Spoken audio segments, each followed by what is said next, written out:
Donald Trump va-t-il finir en prison? En tout cas, la question se pose après qu'un jury américain a décidé de l'inculper, donc de l'accuser formellement après avoir réuni un certain nombre de preuves, le tout dans une affaire de versement d'argent impliquant une actrice de film pour adultes. C'est donc une décision historique, c'est la première fois qu'un ancien président se retrouve dans cette posture. On va donc analyser tout ça ensemble. Salut, c'est Hugo, j'espère que vous allez bien. C'est donc le sujet à la une des actualités du jour aujourd'hui, avant de passer juste après aux actualités en bref. Bon alors déjà, qu'est-ce que c'est que cette histoire et de quoi Donald Trump est-il accusé? L'affaire remonte en fait à 2016, juste avant que Donald Trump soit élu président des États-Unis. Il est soupçonné en fait d'avoir eu des relations sexuelles avec Stormy Daniels, qui est une actrice et réalisatrice de films pornographiques, puis d'avoir voulu acheter son silence concernant cette relation, un silence qu'il aurait acheté en lui versant 130 000 $.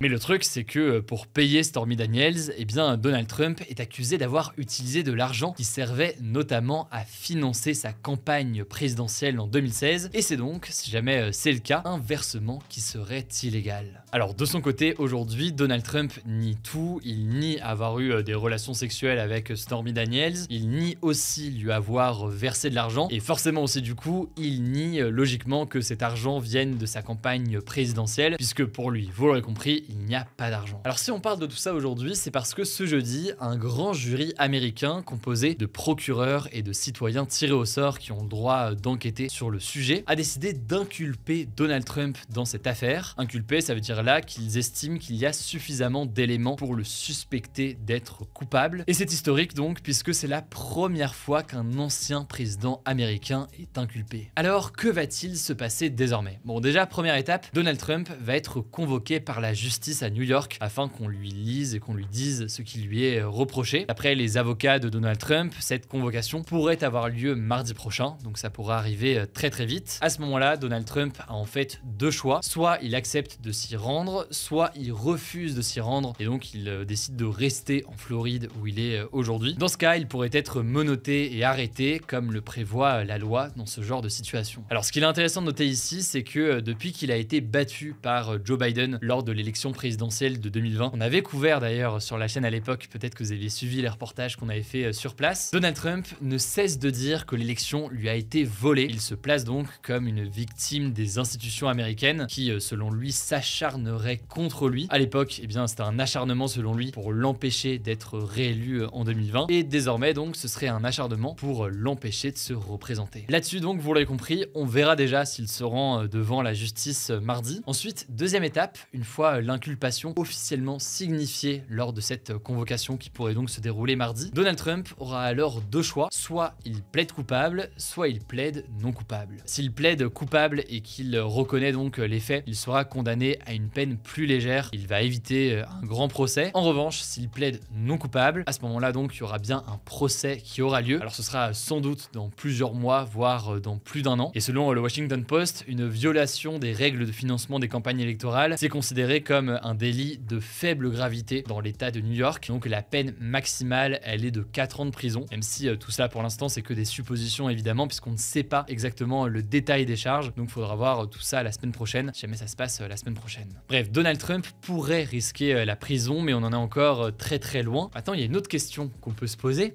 vous le savez peut-être, on en a parlé dans ce format d'actu du jour. Donald Trump a annoncé qu'il voulait être candidat à l'élection présidentielle. Les prochaines élections présidentielles, elles ont lieu en fin d'année 2024 aux États-Unis. La question, c'est donc de savoir si Donald Trump pourrait être candidat. Là-dessus, a priori, cette affaire ne menace pas une candidature de sa part. En effet, dans la Constitution américaine, rien n'empêche une personne condamnée de se présenter à l'élection présidentielle, sauf en fait pour une seule exception, c'est en cas d'insurrection ou de rébellion contre les États-Unis. Et ce n'est pas le cas, en tout cas précisément dans cette affaire. Et au passage, c'est également le cas en France. Avoir été condamné ne veut pas forcément dire impossible d'être candidat. Pour ne pas pouvoir être candidat à la présidentielle ou à d'autres élections, il faut qu'une peine d'inéligibilité vienne compléter en fait votre condamnation. Bon, et après, je rentre pas dans les détails, il y a forcément des questions qui se posent. S'il est candidat à la présidentielle et que finalement, eh bien, il est condamné à de la prison, qu'est-ce qui peut se passer? Je rentre pas dans tous les détails parce qu'il y a des questions de timing, il peut faire appel, il peut se passer tout un tas de choses. Il y a des conditions d'aménagement de peine aussi qui sont possibles. Bref, tout ça pour dire qu'on en est vraiment loin et je pense qu'on aura l'occasion d'en reparler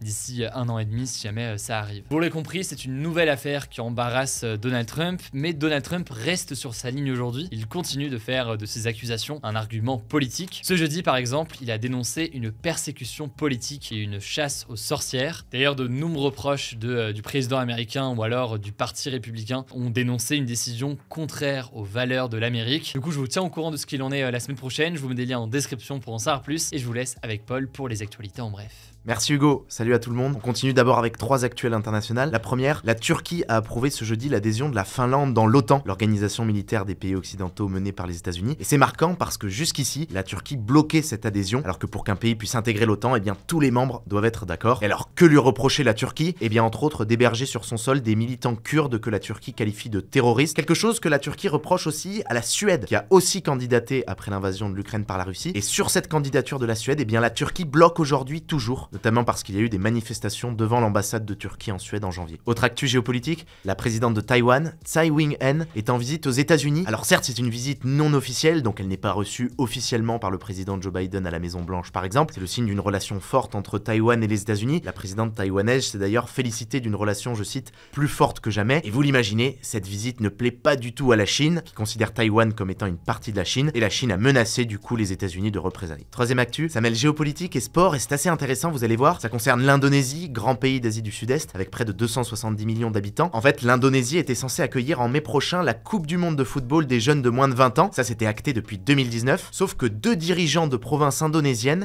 refusaient d'accueillir sur leur sol des joueurs de l'équipe d'Israël. Pour des questions religieuses, l'Indonésie est un pays majoritairement musulman et ne reconnaît pas l'État juif d'Israël, et a même pris position officiellement pour la Palestine dans le conflit israélo-palestinien. Sauf que ça n'a pas plu du tout à la FIFA, l'instance qui gère le football dans le monde. Selon la FIFA, la politique ne doit pas du tout s'immiscer dans le sport, aucune équipe ne peut être empêchée de participer sur décision des dirigeants d'un pays. Et la FIFA a donc décidé cette semaine, décision radicale, d'enlever l'organisation de cette Coupe du Monde des moins de 20 ans à l'Indonésie, et elle va désigner un nouveau pays organisateur. C'est un événement qui fait beaucoup parler en Indonésie, le pays se retrouve privé d'un événement qui aurait pu accroître sa présence sur la scène internationale, et sur le plan sportif, son équipe va aussi être automatiquement disqualifiée. Allez, retour en France pour une 4e info, le gouvernement va mettre fin à l'obligation d'être vacciné contre le Covid pour les soignants. Et oui, le contexte, c'est que depuis l'automne 2021, les professionnels de santé et les personnes qui travaillent dans les hôpitaux étaient obligés d'être vaccinés contre le Covid pour pouvoir continuer à travailler. Mais ce jeudi, la Haute Autorité de Santé, une autorité publique indépendante, a affirmé qu'il fallait désormais lever cette interdiction, et le gouvernement a déclaré qu'il suivrait cette recommandation. Selon plusieurs estimations, ce sont plusieurs milliers de soignants qui sont concernés. 5e info, toujours en France, Sophie Binet a été élue à la tête de la CGT, l'un des principaux syndicats français. Elle remplace Philippe Martinez, il est l'une des figures de la contestation contre la réforme des retraites, avec aussi Laurent Berger, le président du syndicat de la CFDT. On l'entend très souvent dans les médias, il est reconnaissable à sa moustache. Sophie Binet aura donc la mission de réussir à incarner le mouvement à sa place, alors que Philippe Martinez était là depuis 10 ans. Et première décision, elle a en tout cas déclaré qu'elle se rendrait bien à la rencontre prévue ce mercredi entre la première ministre Elisabeth Borne et les responsables syndicaux sur le sujet de cette réforme des retraites. Chose à noter aussi, c'est que Sophie Binet est tout simplement la première femme élue à la tête de la CGT en 128 ans d'existence de ce syndicat. 6e actu, l'INSEE a dévoilé ce jeudi une étude sur la religion en France, et c'est assez intéressant. Déjà, première chose à retenir dans ce sondage, un Français sur 2 se dit sans religion, et c'est un chiffre qui est en augmentation par rapport à il y a 10 ans. Ensuite, deuxième enseignement, le catholicisme reste la première religion en France. 29% des personnes âgées de 18 à 60 ans interrogées dans l'étude se revendiquent catholiques. L'islam est ensuite la deuxième religion déclarée. Cette religion serait pratiquée par 10% des 18-60 ans. Par contre, troisième enseignement, le nombre de personnes se revendiquant catholiques a fortement chuté depuis 2008. C'est donc 29% aujourd'hui dans cette étude, mais c'était 43% dans une étude en 2008. À côté de ça, le taux de personnes se déclarant de confession musulmane a lui augmenté de 3 points, et celui des personnes se revendiquant d'autres religions chrétiennes est passé de 3% à 9%.